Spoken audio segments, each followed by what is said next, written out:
Good morning बच्चों, स्वागत है आपका साइंटिफिक एकेडमी के यूट्यूब चैनल पर। आज की वीडियो में हम गुणनखंड ज्ञात करना सीखेंगे। अक्सर इस तरह के गुणनखंड में जो बच्चे हैं वो चिन्ह को लेकर के कंफ्यूज रहते हैं। प्लस और माइनस का चिन्ह जो है वो बच्चों को परेशान करके रख देता है। तो आज की वीडियो में हम ऐसी विधि सीखेंगे जिसमें बिना किसी चिन्ह के गलती किए हम इस तरह के गुणनखंड को आसान से बना लेंगे। जिस बीजीय व्यंजक का गुणनखंड करना है, पहले हम उसको एक बार यहाँ सजा कर लिख लेते हैं। फिर से एक बार 7x² माइनस 19x माइनस 6। इस तरह के गुणनखंड को बनाने के लिए पहले तो हमें चेक कर लेना कि ये इसी ऑर्डर में रहना चाहिए। पहले x² का पद, उसके बाद x वाला पद और उसके बाद बिना x वाला पद। अगर ये आगे पीछे हो तो पहले हमें इसे सजा के लिख लेना है। अब इसके बाद जो x² के साथ अंक है 7 और जो अंतिम पद है बिना x वाला, इस दोनों का हम गुणनफल निकालेंगे।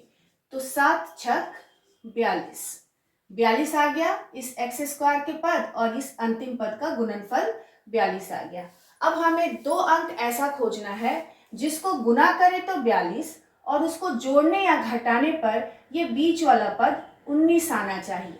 सबसे कठिन काम यही होता है कि दो अंकों को खोजना जिसको गुना करे तो 42 आए और जोड़े या घटाए तो 19 आए। बस इसी में दिक्कत होती है। तो अभी हम ऐसा विधि सीखेंगे जिससे आपको इस दो अंक को खोजने में कोई दिक्कत नहीं होगी। हमें गुना करके कितना लाना है 42, तो हम इसका सभी गुणनखंड लिखने का कोशिश करेंगे। तो इसके लिए हम क्या करेंगे, वैसी सभी संख्याओं को चेक करेंगे जिससे गुना करने पर 42 आता है। तो हम 1 से शुरू करते हैं। 1 को 42 से गुना करेंगे तो 42 आएगा। फिर 1 के बाद हम 2 लेते हैं। 2 को 21 से गुना करेंगे तो 42 आएगा। फिर हम 3 लेते हैं।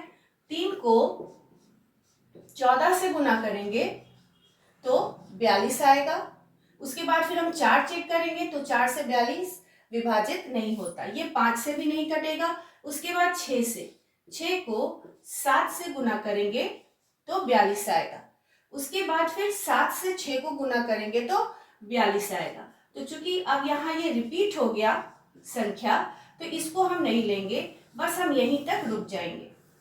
अब ये जो हमें नंबर मिला, इसको हम चेक करेंगे कि किस दो नंबर को जोड़कर 19 मिल रहा है, जोड़कर या घटाकर 19 मिल रहा है। तो यहाँ अगर हम देखें तो 2 और 21 ये दो ऐसे नंबर हैं जिनको गुना करेंगे तो 42 और घटाएंगे तो आएगा 19। तो हमारा दो संख्या क्या होगा, 2 और 21। तो अब हम यहाँ लिखेंगे 7x² घटाओ 21 घटाओ 2 19 होगा। तो यहाँ लिखेंगे 21 घटाओ 2 x घटाओ 6। अब 7x², यहाँ हम ब्रैकेट खोलेंगे और x से दोनों ही पद को गुना करेंगे। तो x को 21 से गुना किए 21x और ये माइनस का चिन्ह, माइनस x को 2 से गुना किए 2x और माइनस माइनस यहाँ हो जाएगा प्लस। ब्रैकेट खोलने पर अगर ब्रैकेट के बाहर माइनस का चिन्ह हो तो अंदर वाले पद का चिन्ह बदल जाता है। तो चूंकि इसके आगे माइनस है इसलिए ये प्लस हो जाएगा और -6।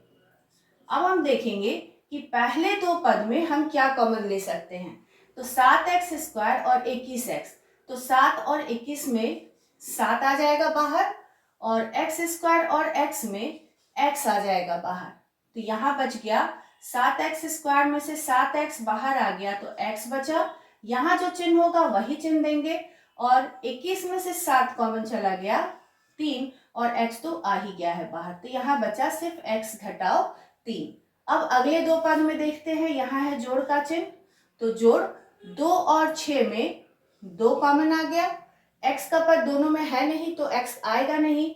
तो अब यहाँ 2 और 6 में 2 कॉमन आ गया तो यहाँ बच गया 2x में से 2 कॉमन आ गया तो x, यहाँ जो चिन्ह होगा वही चिन्ह और 6 में से 2 कॉमन आ गया तो बच गया 3। अब इस दोनों में x - 3 समान पद है तो इसको हम ले लेंगे बाहर और यहाँ x + 3 बाहर आ गया, बच गया 7x।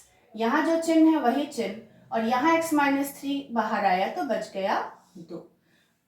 तो इस तरह से जो संख्या का गुणनखंड है वो आराम से हो जाएगा। हमें यहाँ किसी भी पद के आगे का माइनस प्लस देखने की जरूरत नहीं है कि इसके आगे माइनस है कि प्लस है, कुछ नहीं। बस आपको पहले और अंतिम पद का गुणनफल लिख लेना है और फिर इसका सारा गुणनखंड इस विधि से लिखने का कोशिश करना है। गुणनखंड लिखने के बाद किसी भी दो को चेक करिए कि कौन से दो गुणनखंड का जोड़ या घटाव बीच वाला पद आता है और फिर वही 2 नंबर हम ले लेंगे। एक और क्वेश्चन हम गुणनखंड का देखते हैं। P square minus 10p plus 25।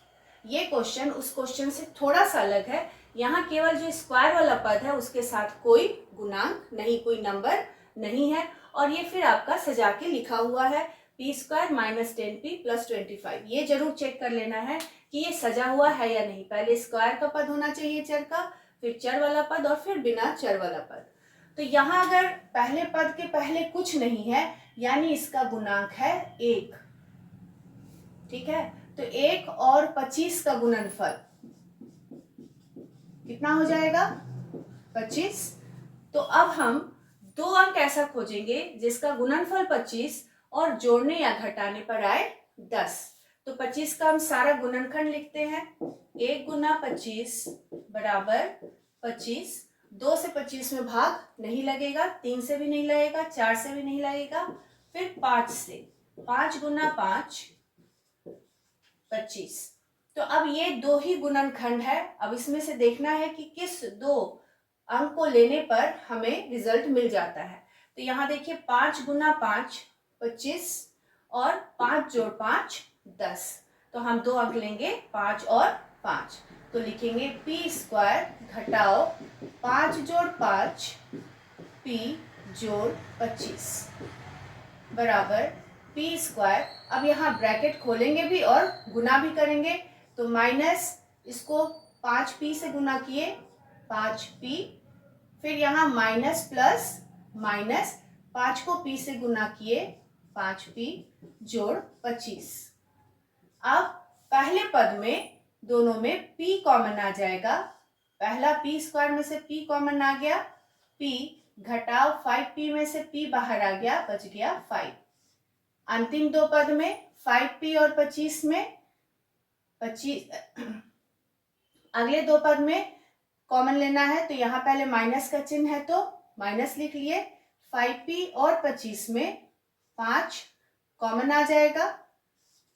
उसके बाद बचा क्या? तो इस 5p में से 5 कॉमन आ गया, बच गया p। और चूंकि यहाँ ब्रैकेट के बाहर माइनस का चिन्ह है तो यहाँ ये चिन्ह बदल जाएगा, प्लस है तो माइनस हो जाएगा। इसके पहले सवाल में यहाँ जोड़ का चिन्ह था इसलिए कोई चिन्ह का बदलाव नहीं हुआ था, लेकिन यहाँ माइनस है इसलिए यहाँ प्लस का चिन्ह माइनस हो गया। अगर यहाँ माइनस रहता तो वो प्लस हो जाता। और 25 में से 5 बाहर आ गया, बच गया 5। अब दोनों में p माइनस 5 कॉमन और यहाँ भी बच गया p घटाओ 5।